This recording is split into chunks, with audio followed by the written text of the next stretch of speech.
Di balik keindahan Danau Batur yang tenang, Desa Trunyan di Bali menyimpan rahasia yang hanya diceritakan dalam bisikan malam. Desa itu dikenal dengan tradisinya yang unik, di mana jenazah tidak dikubur tetapi diletakkan di bawah pohon besar bernama Taru Menyan. Pohon ini mengeluarkan aroma yang harum menutupi bau jenazah. Namun keunikan ini juga menyimpan misteri yang lebih dalam. Orang-orang percaya bahwa desa itu dijaga oleh kekuatan gaib yang telah ada sejak zaman nenek moyang mereka. Ni Luh Ratih, seorang perempuan muda yang tinggal di ujung desa, adalah sosok yang selalu menjadi bahan perbincangan. Ia cantik dan cerdas, tetapi hidupnya tidaklah mudah. Ibunya adalah seorang Balian, dukun tradisional yang meninggal 3 tahun yang lalu. Ayahnya seorang petani miskin, tak mampu melindungi keluarganya dari stigma masyarakat. Keluarga Ratih dituduh menyimpan kutukan karena beberapa penduduk desa yang mereka obati justru meninggal secara misterius.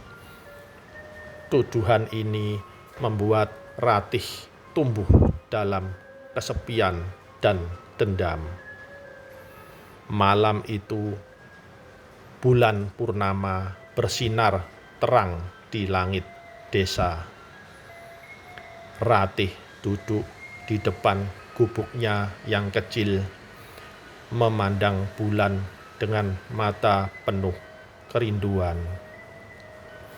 Di tangannya tergenggam sebuah kitab tua yang ia temukan di antara barang-barang peninggalan ibunya. Kitab itu berisi mantra-mantra kuno dan petunjuk untuk melakukan ritual gaib. Ratih telah lama menyimpan keinginan untuk membalas dendam pada mereka yang telah mengucilkan keluarganya.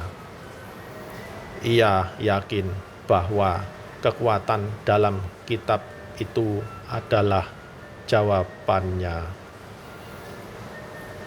Ratih membaca mantra demi mantra dengan hati-hati. Di setiap kata yang ia ucapkan, ia merasakan hawa dingin menyelimuti tubuhnya. Kitab itu memperingatkan bahwa kekuatan ini tidak boleh digunakan sembarangan. Tetapi Ratih sudah tidak peduli. Malam itu ia memutuskan untuk melakukan ritual yang hanya bisa dilakukan di malam purnama. Ia membawa persembahan berupa ayam hitam, kembang 7 rupa, dan sebuah cermin besar ke tengah hutan di dekat Danau Batur. Di tengah hutan, ia menemukan sebuah batu besar yang tampak seperti altar. Ratih meletakkan persembahannya di atas batu itu dan mulai melafalkan mantra. Angin berhembus kencang dan suara binatang malam tiba-tiba menghilang. Hutan menjadi sunyi, terlalu sunyi. Ketika ia menatap cermin, bayangannya mulai berubah. Wajahnya tampak memudar, digantikan oleh wajah mengerikan dengan mata merah menyala. Itu adalah wujud Leak, makhluk gaib yang ia panggil. Apakah kau siap menerima kekuatan ini, wahai manusia? Suara itu bergema bukan dari cermin, tetapi dari udara di sekitarnya. Ratih terdiam, tapi ia mengangguk dengan tegas. Aku siap. Kekuatan ini akan membawa kehancuran jika kau tidak mampu mengendalikannya. Kau harus membayar harga yang mahal, kata suara itu lagi. Aku tidak peduli, aku hanya ingin mereka yang menyakitiku merasakan penderitaanku, jawab Ratih. Saat itu kilat menyambar di langit. Angin berputar di sekitar Ratih dan cermin di depannya pecah menjadi ribuan serpihan. Ia merasakan tubuhnya menjadi ringan, seolah melayang di udara. Namun rasa ringan itu segera digantikan oleh rasa sakit yang luar biasa. Ratih jatuh ke tanah tak sadarkan diri. Ketika Ratih terbangun, hutan sudah kembali tenang. Tetapi ada sesuatu yang berbeda. Udaranya terasa lebih berat dan Ratih merasakan kehadiran makhluk lain di sekitarnya. Ia tahu bahwa ritual itu telah berhasil, tetapi ia juga sadar bahwa ia telah membuka pintu ke dunia lain. Keesokan harinya, penduduk desa mulai merasakan perubahan. Di pagi hari, seorang petani menemukan bahwa semua tanamannya layu, meski semalam tidak ada hujan. Seorang ibu yang baru melahirkan mendapati bayinya demam tinggi tanpa sebab yang jelas. Bahkan air danau Batur yang biasanya jernih mulai berubah warna menjadi keruh. Orang-orang mulai membicarakan tentang kutukan yang kembali menghantui desa mereka. Sementara itu, Ratih merasa tubuhnya berbeda. Ia memiliki kekuatan yang sebelumnya tidak pernah ia rasakan. Ia mampu melihat hal-hal yang tidak bisa dilihat orang lain. Namun, ia juga merasa bahwa ada sesuatu yang mengawasi dirinya, seolah-olah ia tidak lagi sendiri. Malam berikutnya, penduduk desa dikejutkan oleh suara aneh yang terdengar dari atas rumah mereka. Ketika mereka keluar untuk melihat, mereka melihat bayangan hitam melayang dengan kepala yang menyala seperti api. Makhluk itu mengeluarkan suara tawa yang menyeramkan sebelum menghilang di balik pohon taru menyan. Penduduk yakin bahwa leak telah kembali dan mereka mulai mencurigai Ratih. Namun Ratih tetap diam. Ia tahu bahwa penduduk desa tidak akan percaya jika ia berkata jujur. Dalam hatinya ia mulai menyesali apa yang telah ia lakukan. Tetapi semuanya sudah terlambat.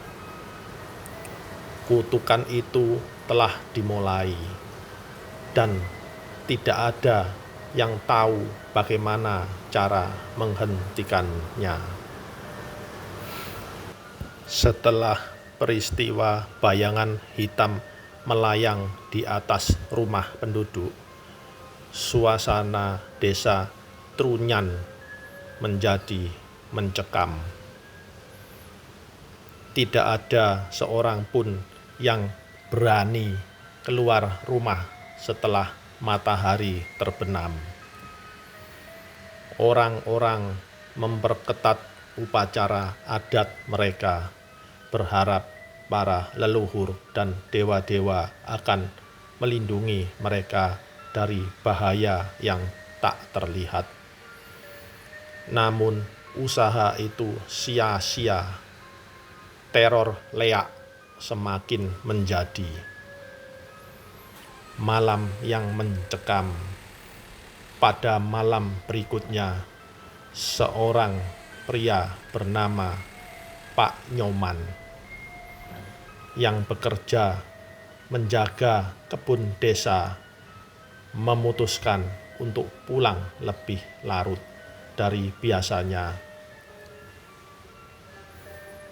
Ia merasa tidak takut karena membawa keris pusaka warisan keluarganya yang konon mampu mengusir makhluk halus. Namun, ketika ia berjalan melewati hutan menuju desanya, ia mendengar suara tawa pelan yang menggema di antara pepohonan. "Nyoman!" Suara itu memanggil dingin dan menyeramkan. Pak Nyoman berbalik dengan panik mencari asal suara itu, tetapi ia tidak melihat apapun. Tiba-tiba dari balik pohon besar muncul sosok makhluk dengan tubuh melayang tanpa kaki. Wajahnya menyerupai perempuan, tetapi matanya merah menyala dan lidahnya menjulur panjang seperti ular. Itu adalah leak. Makhluk itu mendekat dengan cepat dan Pak Nyoman mencoba menyerang dengan kerisnya. Namun keris itu terpental seolah-olah makhluk itu memiliki perisai tak terlihat. Pak Nyoman hanya bisa berlari sekencang-kencangnya menuju desa, sementara suara tawa makhluk itu terus memburunya. Keesokan paginya, tubuh Pak Nyoman ditemukan di dekat pohon taru menyan. Matanya terbelalak dan tubuhnya kaku dengan wajah penuh ketakutan. Penduduk desa yakin bahwa ini adalah ulah leak, dan mereka semakin takut keluar di malam hari. Di sisi lain, Ratih menyadari bahwa dirinya semakin sulit mengendalikan kekuatan yang ia dapatkan. Ia sering terbangun di tengah malam dengan tubuh penuh keringat dingin dan mimpi buruk terus menghantuinya. Dalam mimpinya, ia melihat dirinya berubah menjadi Lea, melayang di atas desa dan menakut-nakuti penduduk.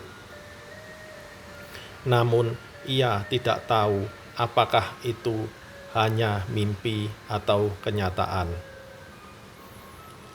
Penduduk desa mulai mencurigai Ratih sebagai sumber malapetaka ini. Mereka teringat akan keluarganya yang dulu dianggap membawa kutukan. Beberapa orang bahkan mulai menyebarkan rumor bahwa Ratih telah menjual jiwanya kepada makhluk gaib. Namun tidak ada yang berani menghadapinya secara langsung karena takut akan balas dendamnya. Made Surya, seorang pemuda pemberani yang dihormati di desa, memutuskan untuk menyelidiki peristiwa ini. Made adalah keturutan seorang balian terkenal, dan meskipun ia tidak mempraktikkan ilmu gaib, ia memiliki pengetahuan tentang dunia mistis. Ia merasa bahwa ada sesuatu yang tidak beres, dan ia ingin mencari tahu kebenarannya. Made Surya mulai menyelidiki. Made memulai penyelidikannya dengan mengunjungi tempat di mana Pak Nyoman ditemukan. Di sana ia menemukan jejak yang aneh, bekas kaki manusia yang berubah menjadi cakar, seolah-olah seseorang berubah menjadi makhluk lain. Ia juga menemukan pecahan cermin yang memancarkan energi dingin ketika disentuhnya.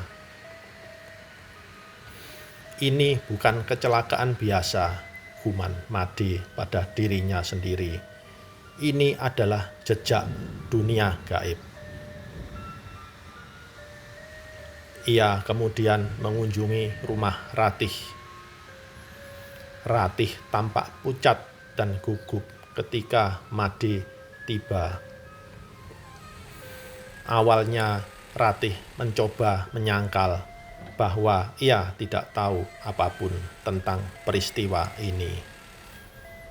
Tetapi Made menyadari bahwa ia menyembunyikan sesuatu. Ia memutuskan untuk tidak memaksanya berbicara. Tetapi ia merasa bahwa Ratih memegang kunci dari semua kejadian ini. Sementara itu, teror Lea semakin parah. Pada malam ketiga, beberapa penduduk melihat sosok kepala terbang dengan organ tubuh menggantung, melayang di atas atap rumah mereka. Sosok itu mengeluarkan suara jeritan yang memekakkan telinga sebelum menghilang ke arah hutan. Para pemangku adat memutuskan untuk menggelar upacara besar di pura desa, berharap untuk mengusir makhluk tersebut. Mereka mengundang balian dari desa lain untuk membantu. Namun, saat upacara berlangsung, angin kencang tiba-tiba bertiup dan lilin-lilin di pura padam. Salah satu balian yang memimpin upacara mendadak jatuh pingsan. Penduduk desa yang menyaksikan kejadian itu panik dan berlarian. Mereka yakin bahwa kekuatan Leak terlalu besar untuk dilawan dengan upacara biasa. Ratih mengaku kebenaran. Malam itu dia tidak bisa lagi menahan beban rahasia yang ia simpan. Ia mengunjungi Made di rumahnya dan mengakui semuanya. Ratih menceritakan tentang ritual yang ia lakukan dan bagaimana ia memanggil Leak untuk mendapatkan kekuatan. Namun, ia tidak menyangka bahwa kekuatan itu akan lepas kendali dan menghancurkan desanya. Aku tidak tahu bagaimana menghentikannya, kata Ratih dengan air mata mengalir di wajahnya. Aku hanya ingin mereka yang menyakitiku merasakan penderitaan yang sama. Tapi sekarang aku merasakan bahwa aku sendiri yang sedang dihukum.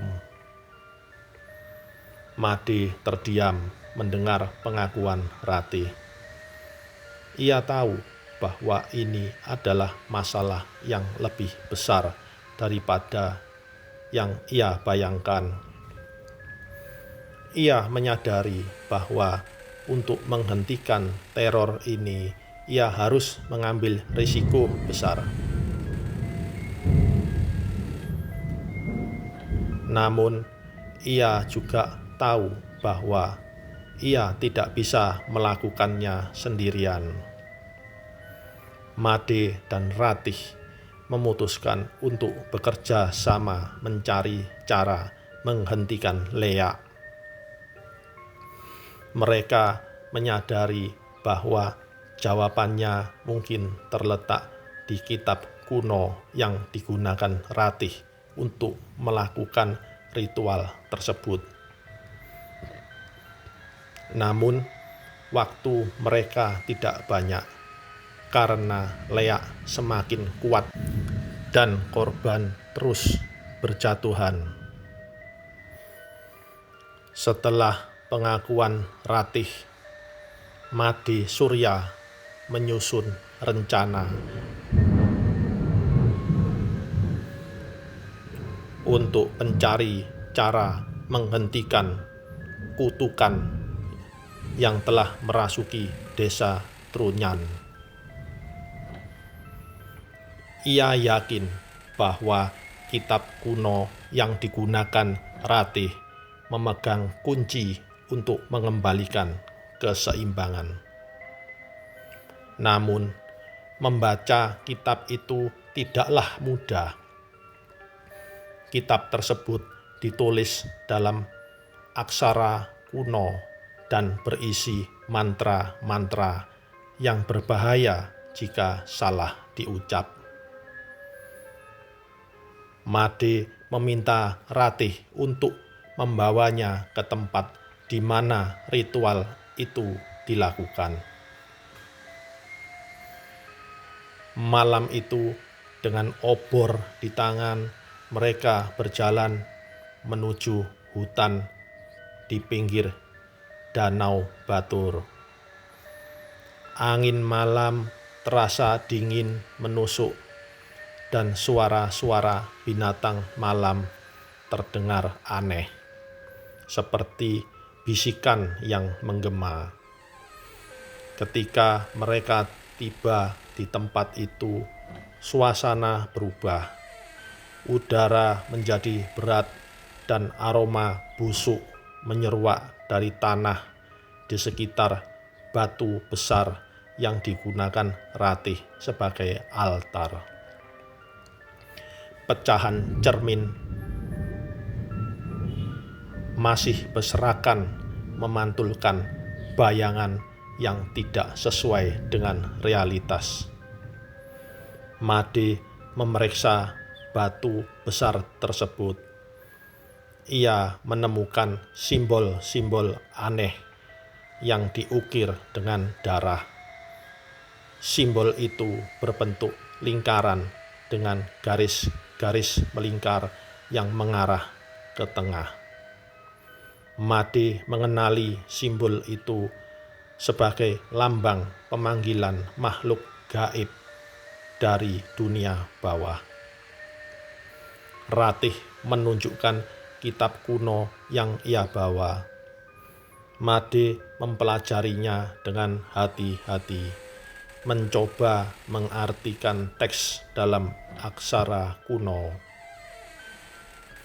Di sana tertulis bahwa untuk menutup portal dunia gaib, ritual harus dilakukan di tempat yang sama dengan pemanggilan, tetapi membutuhkan pengorbanan besar, yaitu darah dari orang yang memulai ritual tersebut. Ratih terdiam ketika membaca bagian itu. Ia tahu bahwa satu-satunya cara untuk menghentikan kutukan adalah dengan mengorbankan dirinya. Saat Made dan Ratih berdiskusi, tiba-tiba suara jeritan terdengar dari arah desa. Leak kembali menyerang, kali ini dengan kekuatan yang lebih besar. Para penduduk yang mencoba melawan dengan doa dan keris pusaka hanya bisa berlari ketakutan ketika makhluk itu muncul. Leak melayang di udara, mengeluarkan tawa yang menyeramkan, dan membakar beberapa rumah dengan api yang keluar dari tubuhnya. Made dan Ratih segera kembali ke desa, tetapi mereka terlambat. Korban jiwa bertambah. Seorang anak kecil dan seorang pria tua ditemukan tewas dengan tubuh membiru dan mata melotot. Penduduk desa yang masih hidup semakin putus asa dan mulai kehilangan harapan. Para pemangku adat mendesak Made untuk segera menemukan solusi, karena mereka percaya hanya dia yang memiliki kekuatan untuk melawan makhluk tersebut. Di tengah kekacauan itu, Ratih mulai merasa beban dosanya semakin berat.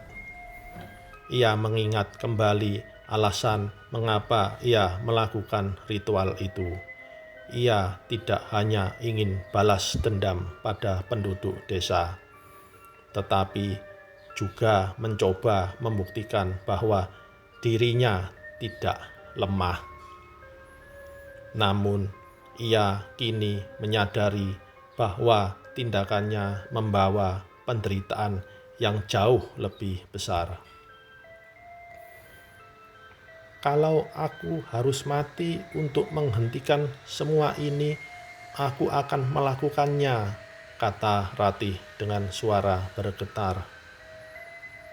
Tidak semudah itu, jawab Made. Kita butuh persiapan. Jika ritual ini gagal, semuanya akan sia-sia, termasuk pengorbananmu. Made dan Ratih mulai persiapan untuk penutupan. Mereka mengumpulkan bahan-bahan yang disebutkan dalam kitab kuno. Kembang 7 rupa, ayam hitam, kendi berisi air suci dari pura desa, dan keris pusaka milik Made. Mereka juga meminta bantuan beberapa pemangku adat untuk menjaga desa selama ritual berlangsung. Namun, mereka menghadapi masalah besar. Leak semakin sering muncul dan mengganggu persiapan mereka. Makhluk itu seolah-olah tahu apa yang mereka rencanakan dan berusaha menggagalkannya. Suatu malam, Leak menyerang rumah Made, memecahkan kendi air suci yang disiapkan untuk ritual.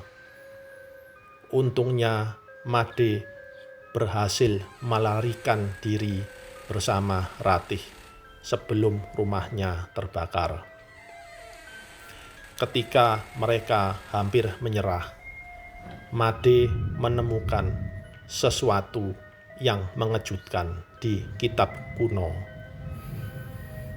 Di bagian akhir kitab tertulis bahwa ritual penutupan juga membutuhkan kekuatan penyatu jiwa. Seseorang yang memiliki hubungan darah dengan pelaku ritual pertama. Made teringat bahwa ia adalah keturunan Balian dan mungkin garis keturunannya memiliki kemampuan untuk membantu menutup portal tersebut. Namun, risikonya adalah jiwa. Penyatu akan terhubung dengan dunia gaib selamanya. Jika ritual gagal, jiwa itu akan terperangkap di dunia bawah bersama Leak dan makhluk-makhluk lain. Made memutuskan untuk mengambil risiko. Ia merasa bertanggung jawab untuk melindungi desanya. Dan jika itu berarti mempertaruhkan nyawanya, ia siap melakukannya. Ratih, meskipun takut, juga bersiap untuk mengorbankan dirinya. Malam purnama berikutnya, mereka memulai ritual di tengah hutan, di tempat yang sama dengan kebangkitan Leak. Dengan lilin-lilin yang menyala di sekeliling altar, mereka melafalkan mantra dari kitab kuno. Angin berhembus kencang dan suara-suara aneh mulai terdengar dari kegelapan. Namun, sebelum ritual selesai, Leak muncul dalam wujud aslinya. Kepala yang menyala dengan lidah panjang melayang, tubuh tanpa kaki, dan tawa menyeramkan yang menggema di seluruh hutan. Leak menyerang mereka dengan ganas, berusaha menghentikan ritual. Made dan Ratih harus berjuang melawan makhluk itu sambil menyelesaikan mantra penutup. Angin malam menderu semakin kencang ketika Made Surya dan Ratih melanjutkan ritual di bawah bulan purnama. Lilin-lilin yang melingkari altar batu bergetar, seolah akan padam setiap kali angin melewati mereka. Ratih duduk bersila di depan altar, melafalkan mantra dari kitab kuno dengan suara gemetar. Di tangannya, keris pusaka Made berkilau di bawah cahaya bulan, seolah memahami peran pentingnya malam itu. Di sekeliling mereka, bayangan dari pohon-pohon hutan tampak bergerak seperti makhluk hidup yang mengawasi di kejauhan. Suara jeritan aneh menggema semakin mendekat. Itu adalah Lea. Ia tahu bahwa kedua manusia ini berusaha menutup portal yang menjadi sumber kekuatannya. Made berdiri tegak di dekat Ratih, bersiap melindungi dengan apapun yang ia miliki. "Kita harus tetap fokus," katanya dengan nada tegas. "Kalau ritual ini terhenti, semuanya akan sia-sia." Ratih mengangguk meskipun hatinya dipenuhi ketakutan. Ia tahu bahwa tugas ini bukan hanya untuk menyelamatkan desa, tetapi juga untuk menebus dosa yang ia perbuat. Tiba-tiba suara tawa yang melengking memecah kesunyian malam. Dari kegelapan muncullah Lea dalam wujudnya yang paling mengerikan. Kepala melayang dengan mata menyala merah. Lidah panjang menjulur keluar. Dan organ tubuh yang menggantung. Tubuhnya memancarkan cahaya merah pekat yang membuat bayangan pohon tampak bergetar. Lea bergerak cepat menyerang ke arah Ratih yang masih sibuk melafalkan mantra. Made segera menghadangnya dengan keris pusaka di tangannya. Keris itu berkilauan terang ketika bertemu dengan tubuh Lea, membuat makhluk itu mundur sejenak. Namun Lea tidak menyerah. "Beraninya kalian mencoba melawanku," suara Lea menggema bercampur dengan tawa yang menyeramkan. "Kalian pikir bisa menghentikan kekuatan dunia gaib? Aku adalah bagian dari darahmu, Ratih." Ratih terkejut mendengar kata-kata itu. Ia merasa tubuhnya melemah, seolah-olah makhluk itu benar-benar memiliki kendali atas dirinya.